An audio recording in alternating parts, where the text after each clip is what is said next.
Hello, everybody. Miss Willow here. Summer has brought me a lot of fun, a lot of ice cream, as you can see, a lot of fun travels and places to see, but also has reminded me I should take more time to care about my Etsy shop and my artistry, So, as much fun as I've been having, it was time to begin a new paper dragon puppet. And in today's video, I am specifically going to show you a new summer-themed dragon puppet, as well as talk about a daunting motivational issue that I suffer with sometimes, and how I was able to transform it into a self-respecting boundary between me and my art.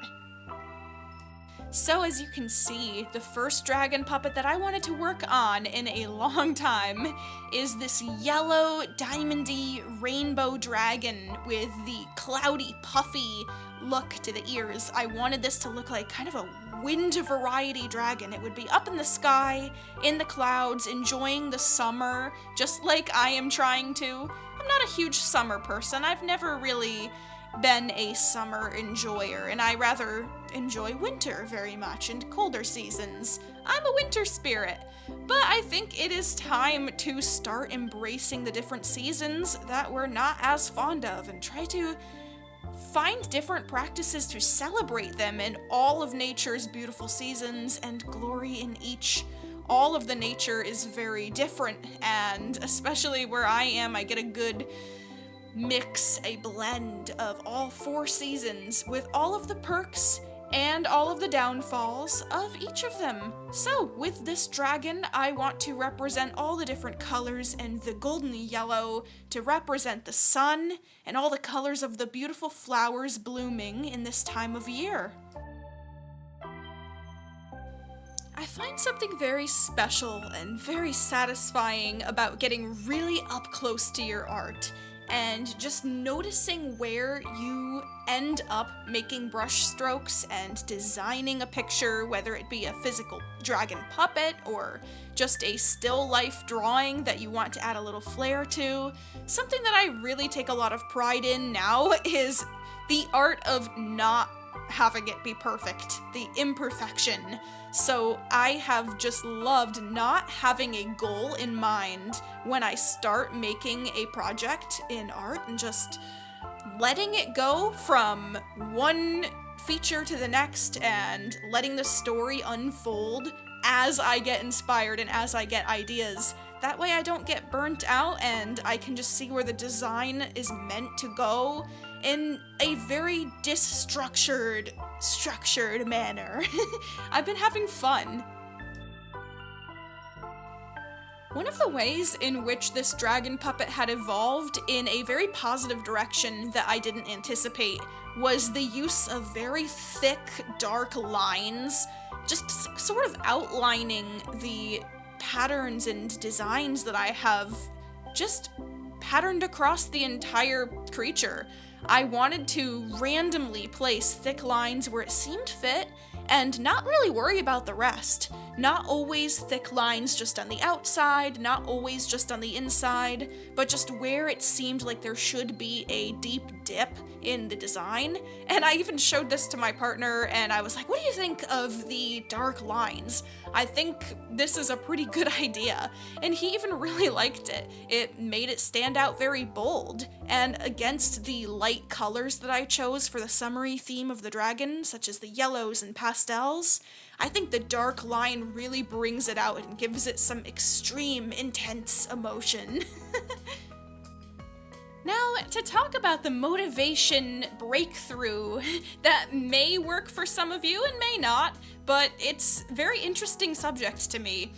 There's a lot I could say about how my art business and how my Etsy shop and turning a hobby into something that I use in a sense to sell, I have a hard time motivating myself sometimes.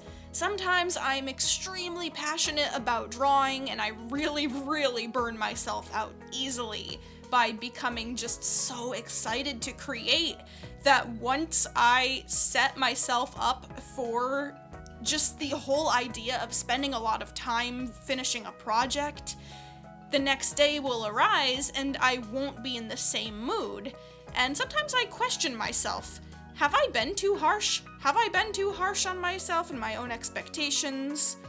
In that idea, something that always helps me feel in alignment and purpose and helps my motivation day to day is giving myself the night before a checklist of things and goals that I would wish to achieve the next day. So that can be something so simple as to work a little bit more on this project, or clean the house in this way that I've been wanting to get to, or work in the garden. But when I have made my lists for myself in the past, I have set them up as very strict rules, where if I had started a dragon puppet project, the night before when I'm so anxiously excited to work on it, I'll think tomorrow's version of me will want to complete so much, and I will tell myself, I will complete all of the coloring, and by the next day, no, I really don't want to. So I have worked out a new method that I've been practicing with this dragon puppet in particular, where I spent a week not assigning myself a goal with a specific end goal to them, if that makes any sense. Instead, I'm trying to respect myself more in a sense where I don't want to abandon a project or burn out or work too much or too little on something that I know I love. So I've just been saying every day I'll do something and let that day by day version of me decide how much or how little I do.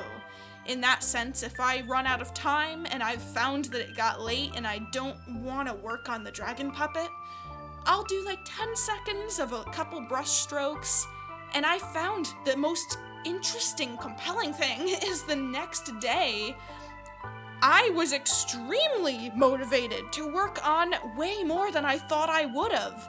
And I think it was because I respected myself enough not to force myself, in my quotes, to complete more than I was in the mood to. And I ended up becoming more proud of the project.